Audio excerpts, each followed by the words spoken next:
21% said their agencies hadn't started to plan. You could change the federal retirement system.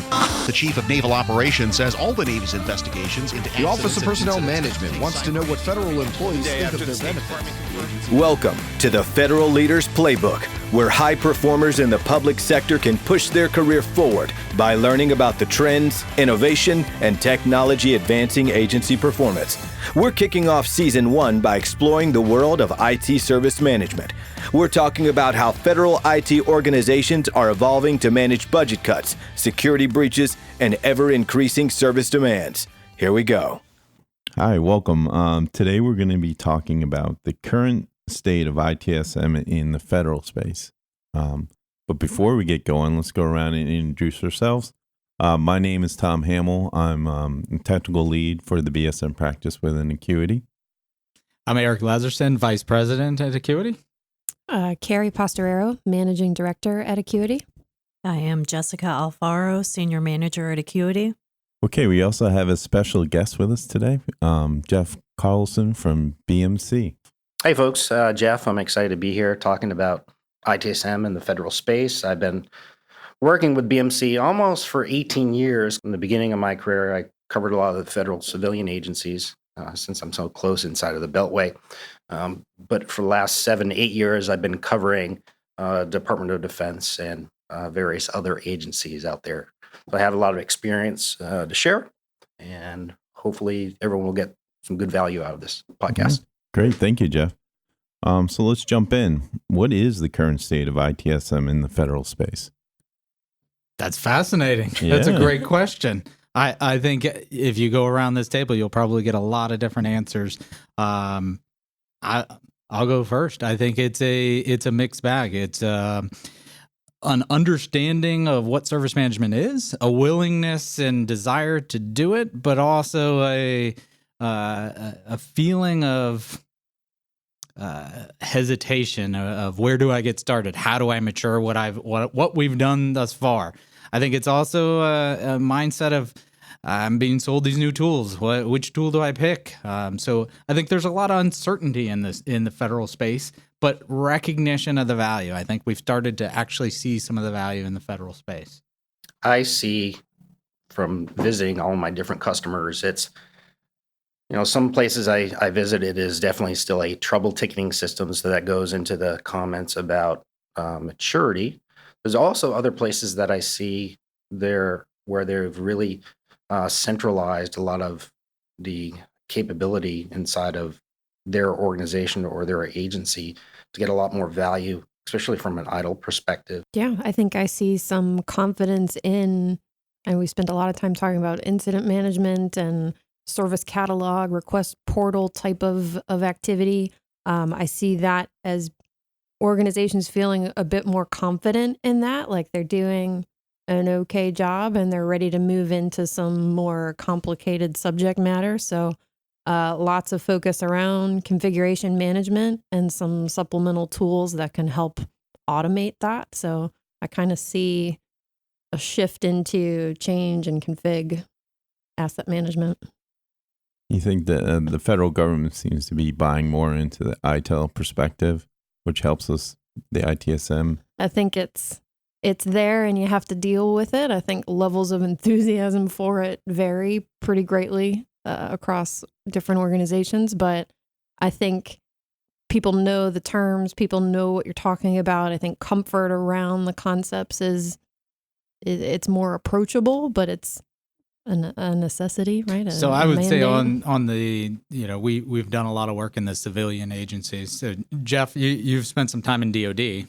The word ITIL, is that embraced? Is that still something people say, yes, I want to follow some of that framework? Some organizations in DOD prefer not to use the term idle, but they'll definitely do like the term of best practice capability out there. So for instance, whether it's, a civilian agency or a DOD agency, there's definitely, what I've seen out there is definitely a silo between the information assurance world and the operations world. Yeah.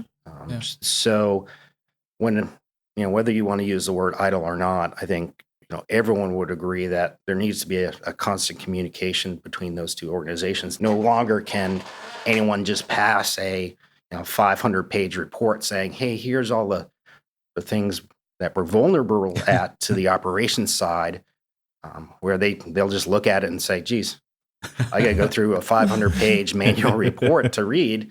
And based upon the threats today, there needs to be a better communication between both of those groups and those organizations. Excellent. I think the IA spin on that is I mean, it's certainly appropriate in today's world. The vulnerabilities aren't going away. They're becoming more complex in identifying, which the security operations is doing a really good job at identifying. And then, that handoff to the operation side on remediation, and how do you track that, and how do you automate that, and how do you, implement some of the tools to help you do that. So in the federal space, I'll shift a little bit. I'll throw it out there. Tools have been around the service management space for a very long time, and they've evolved over, I would say there was a heavy evolution of them years ago. Then it seems like a lull and everybody became comfortable.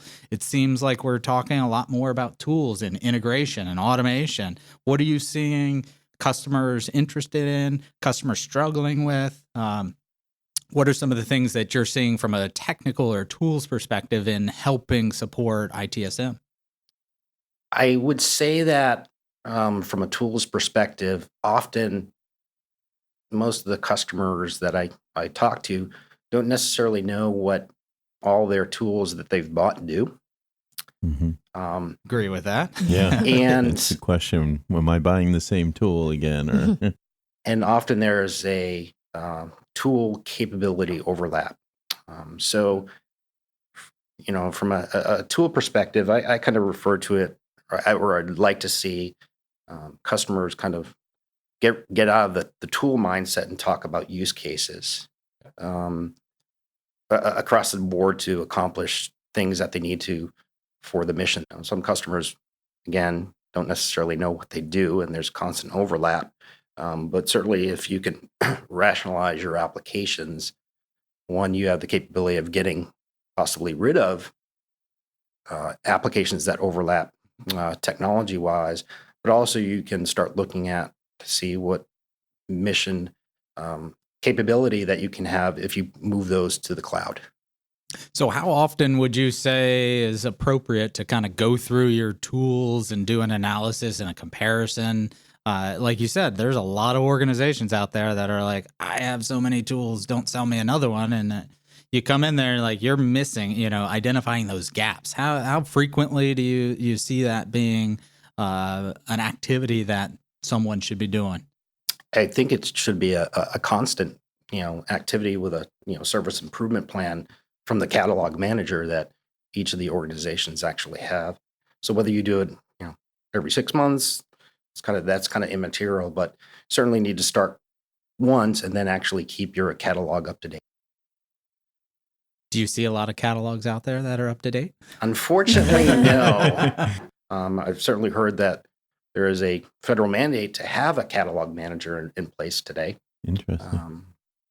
Right. I think that a lot of challenges come from buying power within the organization. So when enterprise technology decisions are made at lower pockets of the organization, where I'm looking at a tool that has a tremendous amount of capability, but my use case for it is maybe one of what could be 100, I'm able to make that pitch, get the funding, and move forward with it without having to kind of socialize how my partner organizations might use some other features of it. And I think the pace at which tools are able to be purchased without that overarching use case just makes that environment challenging. I would say that the buying cycle has been extended. For new products, when there really is a gap, and we've been in organizations where it's like you don't have a true discovery tool, you don't have a dependency mapping tool, you don't have these things, and you're trying to cobble together monitoring tools, spreadsheets, and a number of other repositories to build out a CMDB. And you're not seeing the value because the level of effort to get there is so large that by the time you get everything into one location, you start trying to use that throughout the rest of your processes, you're beyond frustrated. So you try to sell a new tool, and I feel like the walls are up. They don't want to buy. They're saying, I need to do it with the tools that I have. Or what is this tool replacing? And I think that's a perfect, Jeff, you mentioned looking at that analysis and where are tools that we've purchased, we're paying every year maintenance on these tools. You pay typically 20% maintenance on these tools. So after 5 years, you've bought it a second time. Are you really seeing the value out of that tool for the amount of money that you're paying for it? And oftentimes the answer is no. This pendulum keeps swinging in different directions. One, anybody can buy, and they're buying it for very specific. And then you swing it the other way, and it's like acquisitions is not allowing purchases to be made. And I think you really have to build out that business case to say, okay, this is a tool that's going to do these 10 things. Here are the 3 tools that you don't need anymore. And here's the plan to implement that. I think you have to show quick value. Definitely have to show a quick value and return on what you're investing in a more broader use case in this day and age.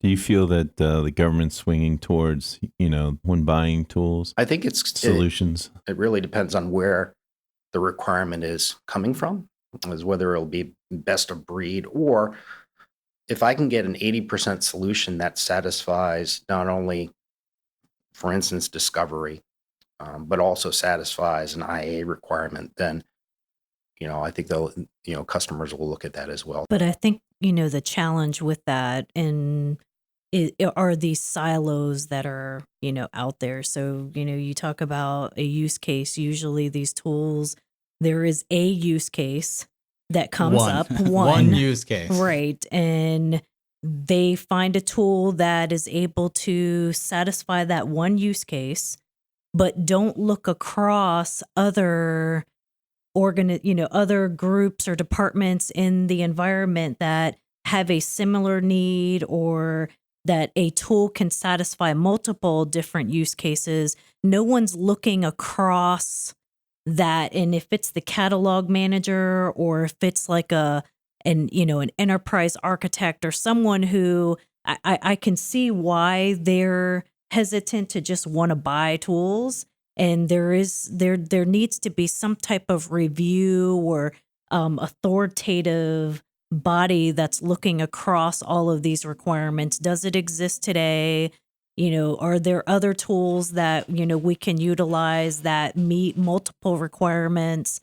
I feel like that is not done very well. Mm-hmm. And that's a challenge. Right. I think it's sometimes perceived as stepping on others' toes. So those silos in the organizations, I think, precipitates this purchasing trend of, I might know that it does all these other things, but if we do that, that means I have to come over into your territory and maybe try to influence how you manage your scope of work. And that just... Yeah, there's definitely a control factor in that as well, that they're hesitant to open the door to just anyone utilizing a tool, because that releases some of the control that they have on it.